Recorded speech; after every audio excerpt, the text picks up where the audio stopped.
Mesdames, Messieurs, bonjour. Très heureux de vous retrouver ici en direct du salon Agrimax à Metz. Vous allez voir, durant 2 jours, 3 jours, on va avoir plein de débats très intéressants. Et le premier, peut-on éviter une agriculture de plus en plus spécialisée? Nous sommes dans une période de transition, de mutation. Comment aujourd'hui pouvoir concevoir son installation quand on est un jeune agriculteur? Germain Bach, bonjour. Bonjour. Vous êtes président donc, des jeunes agriculteurs de Moselle et juste à vos côtés, Xavier Laurent, bonjour. Bonjour. Alors vous êtes président de la Chambre d'agriculture de Moselle. Xavier Laurent, la première question pour vous. On est dans une véritable mutation. Qu'est-ce qui se passe aujourd'hui pour le monde agricole? Alors, bonjour à vous. Déjà, bien entendu, on est dans une mutation, mais l'agriculture a toujours été en mouvement et en mutation. Peut-être qu'aujourd'hui, on accélère les choses parce qu'on a une demande sociétale qui évolue. On a un problème en agriculture de revenus, de prix. Donc, nous aussi, de notre côté, on veut faire évoluer les choses. Et pour les faire évoluer, il faut bouger et bouger vite. L'agriculture est à l'image aussi de ce qui se passe dans la société. On veut aller plus vite. Sauf que l'agriculture, c'est lourd, c'est une industrie lourde, mais elle veut bouger. Et donnons les moyens à l'agriculture de bouger. Alors comment bouger? C'est s'adapter, c'est entendre, c'est écouter. Et c'est surtout former les jeunes, et les moins jeunes bien entendu, pour pouvoir aller de l'avant et pouvoir répondre aux attentes sociétales. Chose qui n'est pas nouveau. Nous répondons depuis très très très longtemps aux attentes sociétales. Sauf qu'aujourd'hui, il faut qu'on le dise un peu plus fort. Xavier Laurent, on doit s'adapter. Pour s'adapter, jusqu'à présent, c'était surtout être plus compétitif. On le sait, aujourd'hui, des pays sont plus compétitifs que nous pour la production de blé, par exemple, aussi pour l'élevage laitier. On voit que l'Irlande va se spécialiser de plus en plus dans l'élevage laitier et va être de plus en plus compétitif. Comment réagir? Alors, se spécialiser, c'est une chose. Après, nous, on a l'habitude de faire un peu de tout, mais ce qu'il faut, c'est le faire bien. Alors oui, la compétitivité, vous parlez de l'Irlande, moi je vous parlerai de notre voisin allemand. Vous êtes à Agrimax aujourd'hui, les Allemands sont compétitifs, ils ont des outils industriels plus développés que les nôtres. Je ne suis pas sûr qu'ils vaillent se battre contre eux sur ces moyens-là, mais se différencier.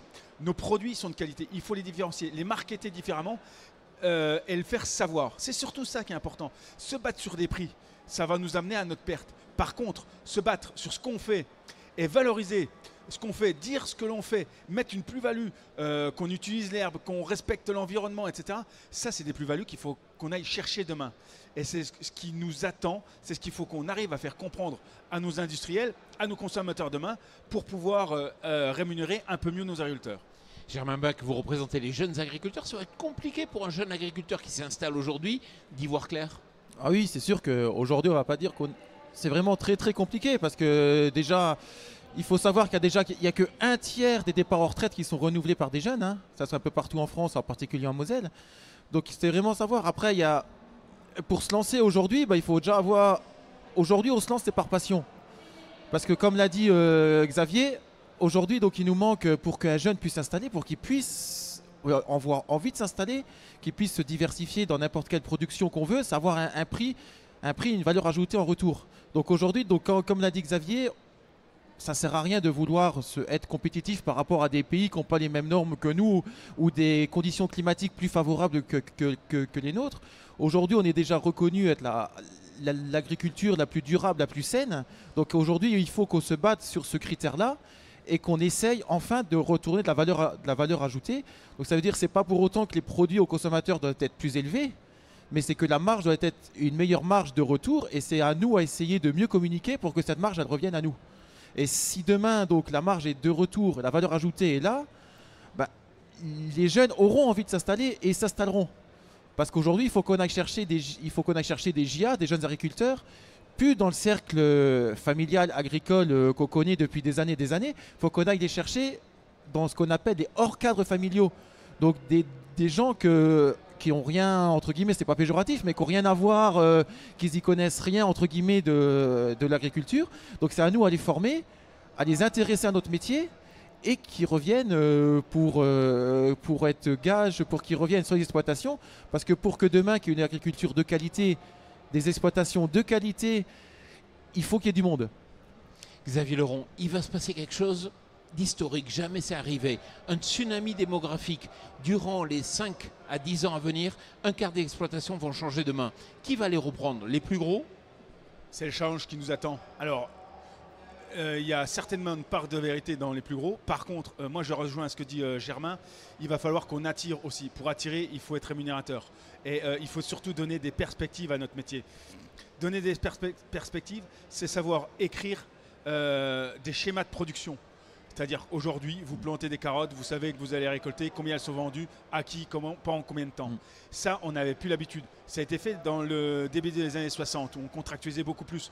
Il y a eu des plans au FIVAL, dans la viande, etc. On a abandonné ça. Il va falloir qu'on reprenne notre crayon, reprenne notre bâton de pèlerin pour contractualiser. Vous ne pouvez pas mettre en production quelque chose que vous n'allez pas vendre 6 mois après, 1 an après. Nous sommes une industrie lourde, je vous le disais tout à l'heure. Et ça, il faut en tenir compte. Vous n'attirerez pas. On va attirer des gens de l'industrie, on va attirer des jeunes d'un peu partout. Mais ils ont un savoir-faire qui est la contractualisation. Donc ils vont nous aider ici. Mais oui, les exploitations vont changer de main. Ce n'est pas pour autant que c'est catastrophique. Il faut aussi qu'à nos jeunes, à nous, à un Germain, on puisse lui donner envie de s'installer. Donc les perspectives, elles sont vraies pour les hors cadres et sont vraies pour les cadres. Et ceux qui viennent de chez nous, il faut avoir envie de qu'ils reviennent sur nos exploitations. Ça, c'est primordial. Et puis, ce que je dirais, c'est qu'il faut que les jeunes demain qui arrivent soient le plus ouverts possible. Soient le plus ouverts, le plus formés. Les céréales sont là, sur le salon. Il faut qu'ils soient ouverts, formés. Ce qu'on fait aujourd'hui, ce n'est pas ce qu'on fera demain. Peut-être la même chose, mais changer, évoluer, bouger les curseurs. Ça, on n'a pas l'habitude, mais c'est ce qui va aller de plus en plus vite. Germain. Oui, bah, je remonterai juste sur quelque chose que Xavier l'a dit. C'est sûr, aujourd'hui, donc, pour qu'un jeune s'installe, il lui faut une vision claire. Il ne faut pas une vision de 6 mois, 1 an, que comme l'a dit Xavier, on a une industrie lourde. Pour produire quelque chose, le temps que la filière, il faut déjà qu'une filière se mette en place, pour que quand on produit quelque chose aujourd'hui, si on veut répondre à une demande du citoyen, il faut être sûr que demain le citoyen soit là. Parce que si on a la récolte sur les bras, on tient peut-être 1 an, 2 ans et après on n'est plus là. Parce qu'il faut vendre pour qu'on tire un revenu. Donc il faut qu'on soit avec la Chambre d'agriculture, avec tous les autres organismes qui gravitent autour de l'agriculture, qu'on soit force de proposition pour réussir à mettre quelque chose en place pour que la moindre demande du consommateur, bon il ne faut pas que ce soit une petite demande, mais la moindre demande du consommateur qu'on puisse y répondre, qu'on mette les moyens d'y répondre.